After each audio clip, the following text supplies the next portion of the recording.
जय हिंद दोस्तों, मैं आपसे बड़ा स्वागत करता हूं आपके अपने यूट्यूब प्लेटफॉर्म पे। तो दिल्ली में 2025 में जो है विधानसभा चुनाव होने वाले हैं और विधानसभा चुनाव में सबसे ज़्यादा जीतने की पॉसिबिलिटी दिख रही है अभी के डेट में, वो है आम आदमी पार्टी। क्योंकि आम आदमी पार्टी के पास एक सीएम का कैंडिडेट है जो कि अरविंद केजरीवाल है।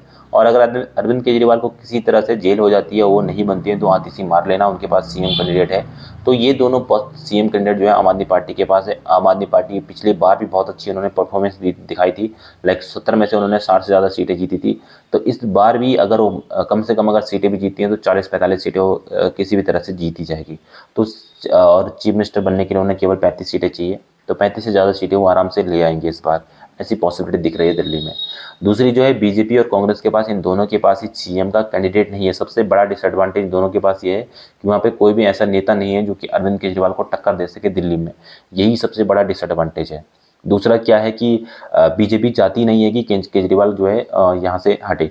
क्योंकि अगर केजरीवाल दिल्ली से हटते हैं तो मतलब केजरीवाल का एग्जिस्टेंस खतरे में होता है दिल्ली से, तो फिर उसके बाद एडवांटेज देगा कांग्रेस को। क्योंकि केजरीवाल को ऐसा बताया जाता है कि बीजेपी कांग्रेस का बहुत सारा वोट बैंक जो है केजरीवाल काटता है और जिसकी वजह से बीजेपी जीत जाती है। तो बीजेपी ऐसा बिल्कुल नहीं चाहती है। तो इसलिए बीजेपी नहीं चाहती है कि केजरीवाल जो है इसका एग्जिस्टेंस खतरे में आए।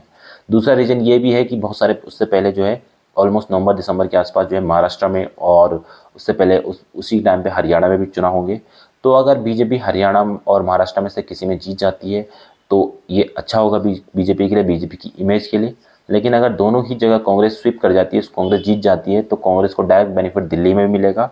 और बीजेपी की उसके बाद नाक का सवाल हो जाएगा कि भाई हम 2 स्टेट ऑलरेडी हार चुके हैं, अब हमें दिल्ली जीतना ही जीतना है, अदरवाइज हमारी इमेज जो है वो और ज़्यादा खराब हो जाएगी। तो अगर इस तरह से बीजेपी लेगी इस चीज़ को, तो डेफिनेटली दिल्ली में जो है बहुत ही ज़्यादा टफ बैटल होने वाली है केजरीवाल के लिए। तो फ्यूचर देखना होगा। और आज के डेट में केजरीवाल की इमेज भी थोड़ा बहुत सुधर चुकी है। क्योंकि बीच में उनकी इमेज इस तरह से बनी थी कि बहुत ज़्यादा करप्ट लीडर है और पावर हंग्री भी हैं, कि जेल में होते हुए भी वो रिज़ाइन नहीं दे रहे हैं।